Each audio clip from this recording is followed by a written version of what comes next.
Before you ever heard the name Yahweh, before El Shaddai thundered from Sinai, another name ruled the heavens, a name so powerful that God himself sealed it away before the first words of Genesis were ever spoken. What if I told you that before let there be light, something else had to be silenced first? What if creation wasn't just a beginning, but also an end to something too magnificent to coexist with our reality? The Bible begins with order and creation. But what if it conceals the cost of that order? What thrones were cast down so one throne could reign supreme? This isn't myth or poetry. This is the memory of a silence heaven still fears, and that ancient name might be stirring again. The throne before thrones, Genesis, opens decisively. In the beginning, God created the heavens and the earth. But Scripture is completely silent about what came just before that moment, that pregnant pause before time itself began moving. This silence isn't because nothing existed. It's because what existed couldn't be spoken of. Throughout the ancient world, whispers remain. Jewish mystical texts speak of a primordial authority, a power established before the divine name was ever revealed. The Book of Enoch describes visions where two thrones stand side by side, one belonging to the Ancient of Days, the other to the Chosen One who was with him before creation. But some traditions go further, implying that before even this divine arrangement, before even the angels themselves, there was a singular throne that bore a name not found in any surviving language. What was this name? No scripture dares record it. No angel is permitted to speak it. Because it wasn't simply a name, it was the memory of a dominion that heaven itself had to overcome. In the book of Job, we're told of when the foundations of earth were laid. The morning stars sang together, and all the sons of God shouted for joy. But that jubilation wasn't merely celebrating a beginning. It was marking a transition. Something had been removed. Something had been replaced.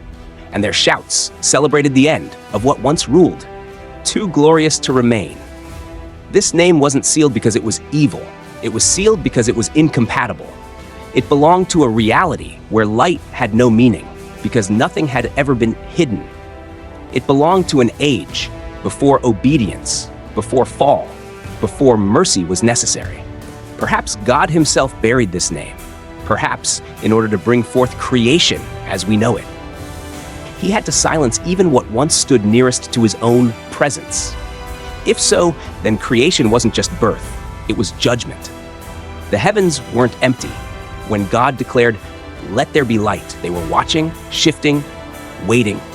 Something had been displaced, and heaven has never spoken of it since.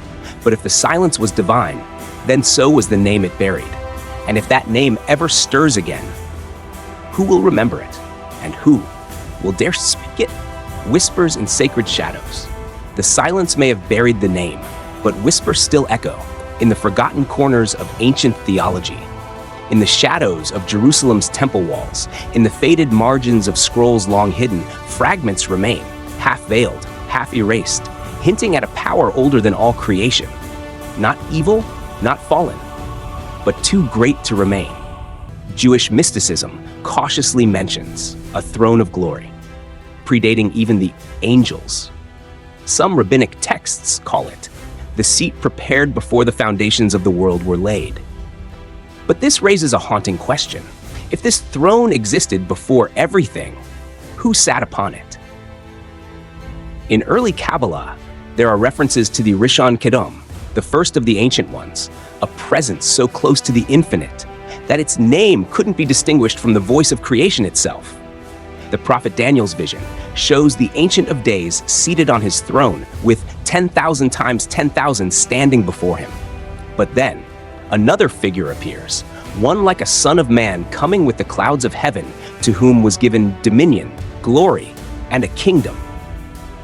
Who is this second figure, eternally enthroned yet distinct? Some say the Messiah. Others claim Enoch transformed. But what if it's a shadow of the forgotten? A remnant of the one whose throne was silenced? What heaven truly feared. There are names that command reverence and names that command fear. But this ancient buried name commanded both. not because it was dark, but because it was unchallenged, because it belonged to something that couldn't be subdued, only silenced. The power behind this name wasn't rebellion, it was authority. An authority not cast out like Lucifer, but set aside. Like a throne too vast to fit the new kingdom. Heaven didn't fear chaos, it feared the permanence of what came before. In Scripture, rebellion always meets wrath. Angels who fell with Lucifer were cast into chains of darkness. The Nephilim were swept away in the flood. Babel was shattered by confusion.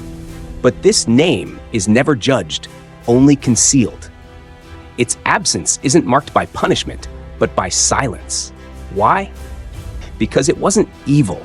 It was eternal, and eternity unchallenged threatens all things new. Isaiah declares, "I am the Lord, and there is no other. I form light and create darkness." This isn't denying other powers. It's declaring sovereignty over them. For something to be named in Scripture, it must be brought under divine order. And this name was never spoken, because it was never brought under. Heaven feared the name, because it could not bow, not from pride, but from position. It had never learned to kneel, because it had never needed to. And in a cosmos now defined by worship and obedience, this was unacceptable. The flood that drowned memory. The Great Flood was never just about sin. That's the surface story we know. Mankind grew corrupt, violence filled the earth, and heaven responded with judgment. Yes, that's true, but it's not the whole truth. Something older lies buried beneath those waters of Genesis, something deeper than disobedience. A memory that had to be drowned, not because it was wicked, but because it refused to die on its own. Genesis 6 gives us a glimpse. The sons of God saw that the daughters of men were beautiful, and they took them as wives. From that union came the Nephilim, giants of renown, beings of mixed blood and mixed authority. Behind their defiance was knowledge, and behind that knowledge, a name. The Book of Enoch tells us more. The Watchers, divine beings sent to observe, descended instead. They taught humans heaven's secrets, metallurgy, enchantment, war. But what they passed down wasn't just information. It was inheritance. It was remembrance. They weren't creating something new. They were restoring something lost. Their knowledge wasn't theirs to begin with. It belonged to the name that ruled before, and by reviving it, they reopened a gate heaven had sealed. So the waters came, not just to erase corruption, but to silence memory. The flood was God's voice unleashed, washing clean not just sin, but the story no one was meant to tell. Fragments passed down through bloodlines, a name that still shimmered in the ruins of the antediluvian world. Even righteous Noah wasn't told everything. He was instructed to build, to survive, to preserve, but not to understand. Because understanding would bring remembrance, and remembrance would bring return. The ark wasn't just a vessel for life, it was a vessel for forgetting. Buried, not destroyed. There are things too dangerous to destroy, powers that cannot be unmade, only hidden. The name that once ruled the skies was one of them. When God chooses to destroy, it's swift, fire from heaven, flood across the earth, cities turn to ash. But when God chooses to bury something, it means he intends for it to survive, just not in this age. This separates punishment from sealing. Destruction ends a thing. Burial preserves it in silence. The ancient name wasn't destroyed in the flood. It was buried, hidden not in stone or fire, but in divine design, sealed by God's will. Isaiah hints at this. Truly, you are a God who hides himself. The Hebrew word used, mystatery, implies deliberate concealment, not absence or weakness, but divine secrecy. God doesn't just hide himself, but also something else, something too radiant to erase, yet too incompatible to remain. In Revelation, a scroll is sealed with 7 seals, held back until the appointed time. In Daniel, the prophet is told, "Seal up the vision, for it concerns the distant future." Even truth in God's economy has timing. Sometimes the holiest thing he can do is hide what is true. The name wasn't buried in punishment, but in patience. Not in vengeance, but in mercy. Because what if that name still carried power? What if it still responded when called? What if speaking it could disrupt the architecture of creation itself? When Moses asked to see God's glory, God answered, "You cannot see my face, for man shall not see me and live." Not because God is evil, but because man isn't ready. The holiness would be too much, the encounter fatal. So it is with the name. God's silence was protection, his concealment an act of love, the return of the forgotten. Even divinely ordained silence has its limits. What God seals, he can unseal. What he hides, he can reveal. What he buries, he can resurrect. The name that once ruled the skies wasn't erased, only waiting for the moment when time could no longer contain it, waiting for a generation reckless enough to call it forth knowingly or unknowingly.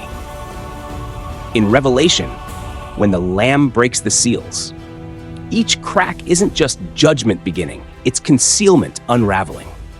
When he opened the seventh seal, there was silence in heaven for about half an hour. A silence within silence, not emptiness, but anticipation. The stillness before something buried speaks again. The prophets caught glimpses. Joel saw signs in the heavens and blood on the earth. Ezekiel witnessed wheels within wheels and fire unfolding itself. John saw a name written that no one knew except the one who bore it. These weren't fantasies. They were echoes of a glory hidden before the world's foundations. Jesus himself said, "As it was in the days of Noah, so it will be in the days of the Son of Man." The flood silenced the name once, but the Son of Man's return isn't to bring silence, it's to unveil what was hidden in fire and buried in water. What if the final shaking of heaven and earth isn't just judgment, but remembrance? What if the stars fall because they recognize the return of the one they once obeyed before Yahweh spoke? What if the end isn't just evil's fall, but the reappearance of something more ancient than the story itself? A warning from eternity. This isn't just a story about a name, it's a reckoning. What God hides, he hides with purpose. What he reveals never comes without consequence. The ancient name that once ruled the skies, sealed by divine design, buried in silence, drowned beneath flood and time, was never meant to be forgotten, only delayed until the world was bold enough to ask and broken enough to need the answer. You were born into a world that remembers nothing and fears everything. But the heavens remember, creation remembers, and somewhere deep within your spirit, so do you. When that name returns, it won't come with titles or trumpets. It won't seek a throne. It will be the throne. And every soul, whether defiant or devoted, will be forced to choose. Ignore what heaven tried to warn, or awaken to what heaven never truly erased. So listen closely, not with your ears, but with the place in you that still trembles when truth walks near.